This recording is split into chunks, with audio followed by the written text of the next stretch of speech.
Good morning, dear students, piano lovers. Welcome to my YouTube channel. So I'm going to use my YouTube channel as my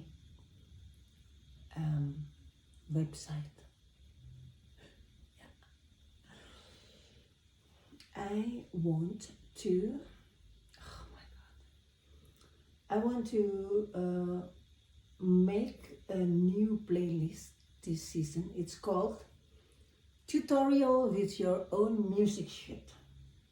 And we'll start with Gnossienne. Why? It's just by chance. Because before the summer holiday, I happened to find this. And yeah, it's a very nice piece. Okay, so this is a tutorial with your own music sheet. First of all, make sure you have the music sheet.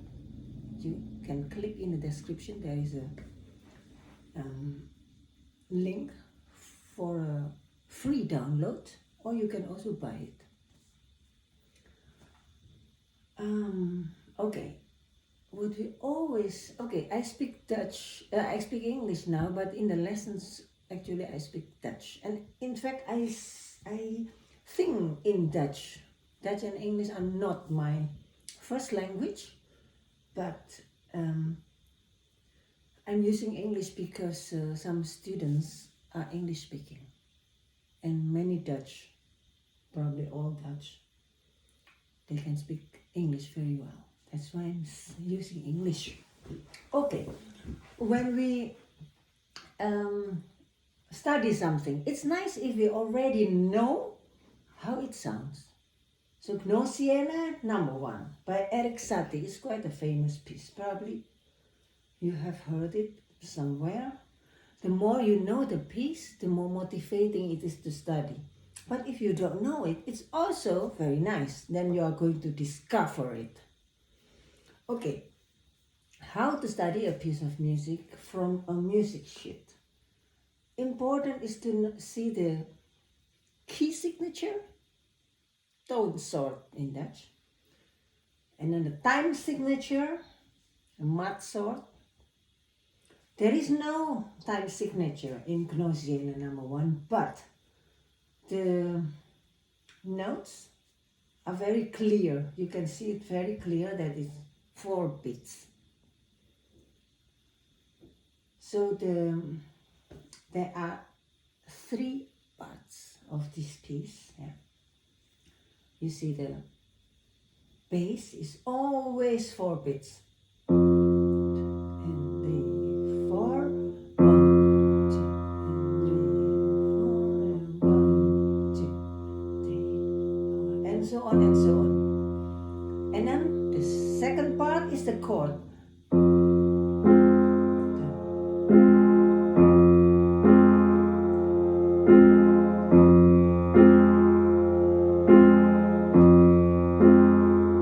And the other part is the melody.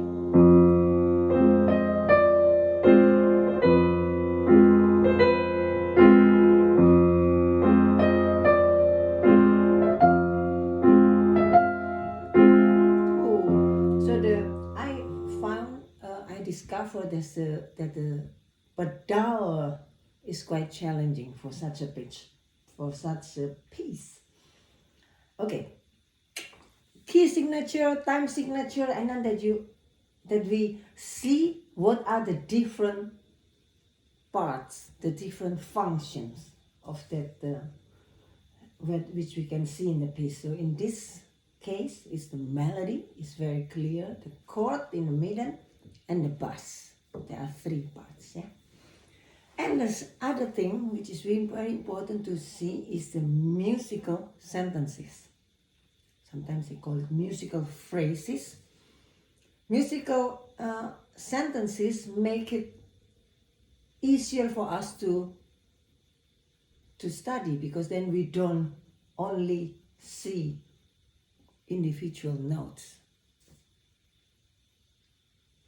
Okay, now I will just play, and then I will say which phrases are, probably you have to discover it. Yeah. When it's the same. After identifying the sentences, it's very often 4 bars. In this case, there is no time signature, but it's very clear that it's 4 beats. Very often it's 4 bars, so just put attention immediately to 4 bars. Imaginative bars, because there is no bar lines here in this piece. After you know the sentences, then you see which sentences are the same, which sentences are different. By doing this, we'll find the structure. So like sentence 1, and then again sentence 1, and sentence 2, and so forth. Okay, I'll take my... Okay, I'll play through it. I already know it. And I'll play through it, and then we'll identify which sentences are the same, which sentences are different. Because we want to memorize it. Is it important to memorize? There are many ways to learn to play music. Some always read, some people always read, and it's also valid. Yeah, some people read and they make music. It's okay, it's good. But for me, it's more satisfying to memorize, because as if it's like going inside me. And that's why it also explains why I like the Suzuki method, even though I'm not a Suzuki teacher. They memorize everything. And the way to study it is mainly by ears and by rote. By ear, so they listen a lot to it. I put in a playlist also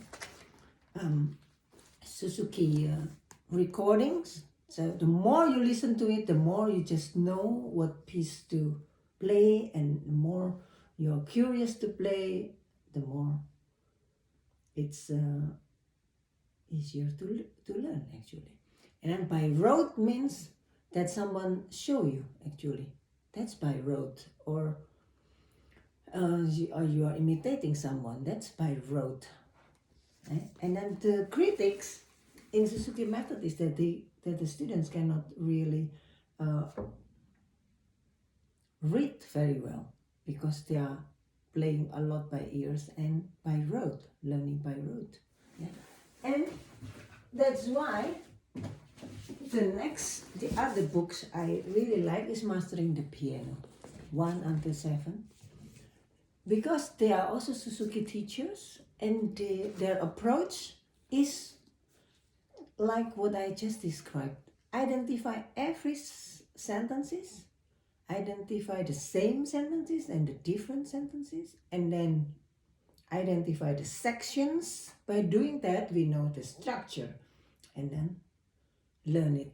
So they are Suzuki teachers who make this, and then they compensate the things which are lacking in the Suzuki method, which are reading skills.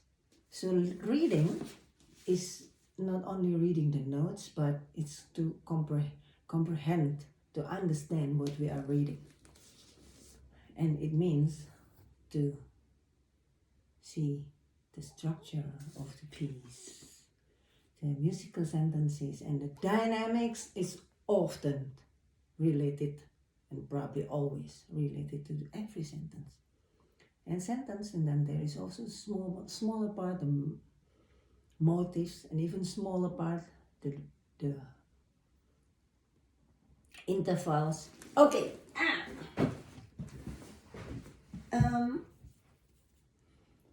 Gnossienne, number 1. I'll play through, but I know this piece already. And let's identify the same sentences and the different sentences.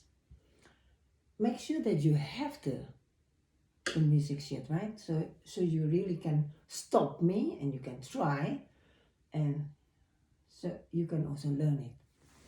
Because this is a welcome video to my YouTube channel, but also the beginning of this playlist, which is called Learn to Play Music Tutorial with Your Own Music Sheet. Okay, Gnossienne number 1. I'll play through, and after that we'll identify the same and the different sentences. Where is one? Okay.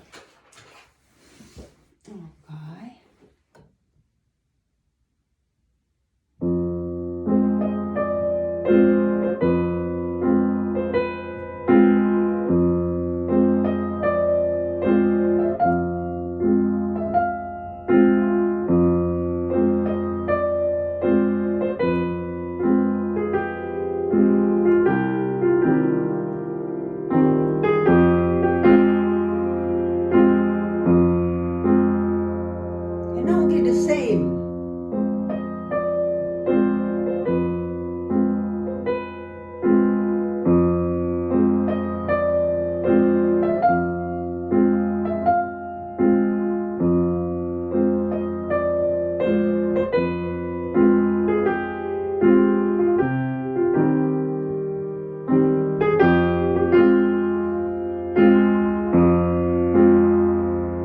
Okay, so we have sentence 1 and sentence 1. Okay, sentence 1 and then again sentence 1. Now sentence 2 is coming.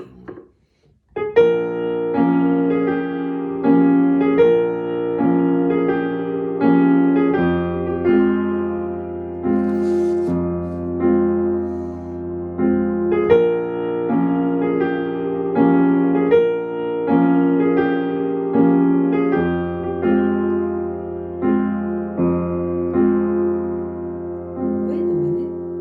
I wonder if you can see. Probably. Okay, now you can see the keys. Okay. So sentence 2 and then again sentence 2, but it's smaller. It's first sentence is longer. 1, 2, 3, 4, 5, 6, 7, 8, 9. 9 of the long tones. Let's say 9 bars, but 9 bars. And then the second now here is 1 is 4 and 4. Imaginative bars, yeah, okay, because there is no bar line.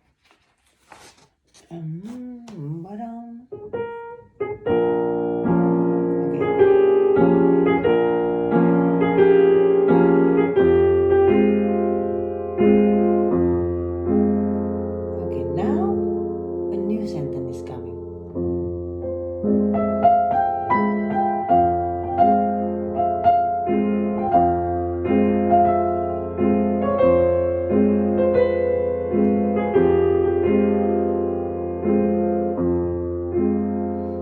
The same sentence.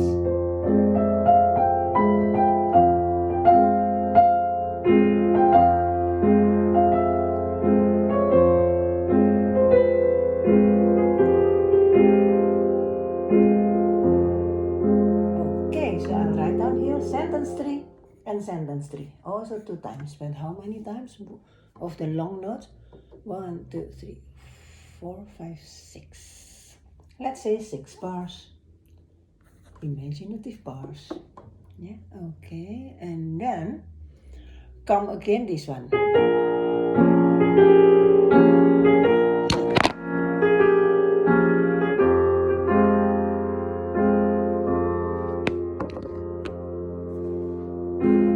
Is it already earlier? Did it appear earlier? Yes. Which one is it? This is the sentence 2. Okay, 2 times. The dancing one, the dancing.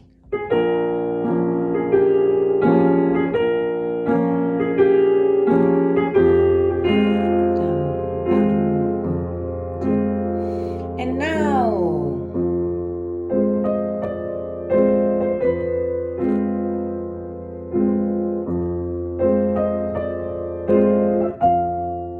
is it already earlier?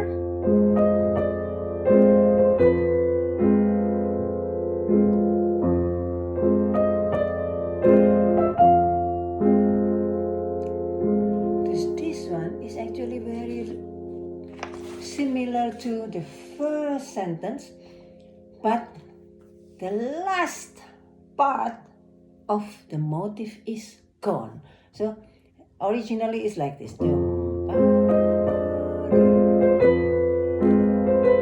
Yeah, this was the first sentence, but now it's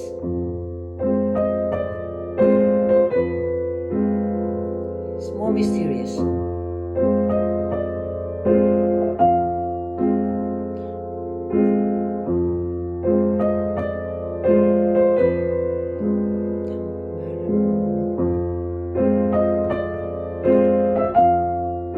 So I will call it sentence one accent.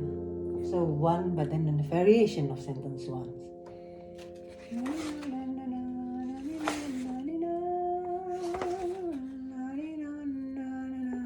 Yeah, but then it's also only the beginning of sentence one. Yeah, and then repeat it. 1, 2, 3, 4 bars repeated. Small one. Smaller than the first original sentence. Okay. And then come the dancing ones again.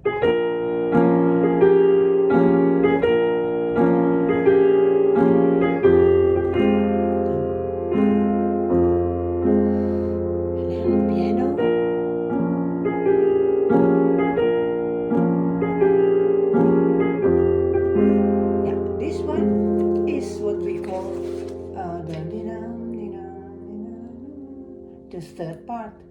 The dancing part is the third. Is it? Or the two? Oh yeah, the sentence 2. That is the dancing one. Okay, I'll write this all in the description. Dancing part again 2 times. Yeah, and then come this.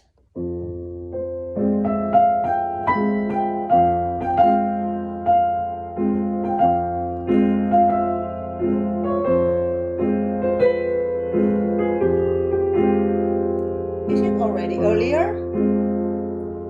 Yes.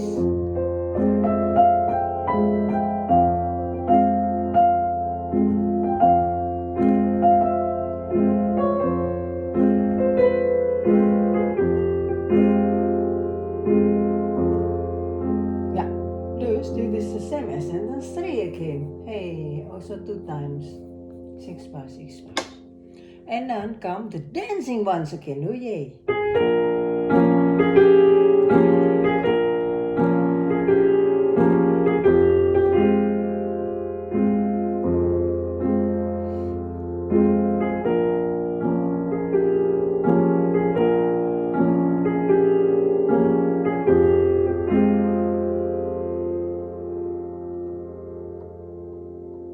This is the dancing part again 2 times, but then not completely at the end.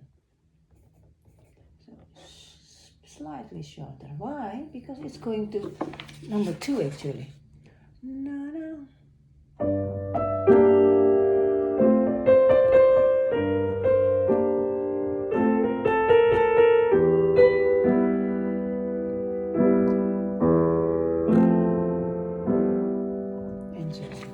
Hey, ho. I'll write down the in the description, yeah, the sentences. So the dancing part appear many times. Yes, that is the dancing part. That is.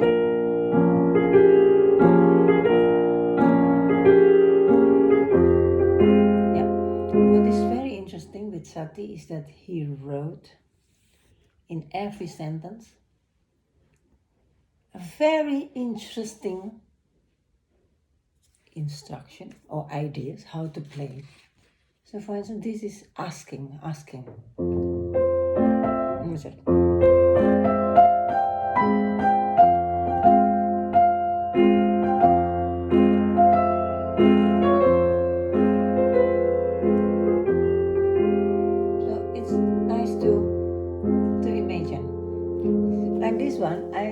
was reading the English translation, on the edge of an idea. So like,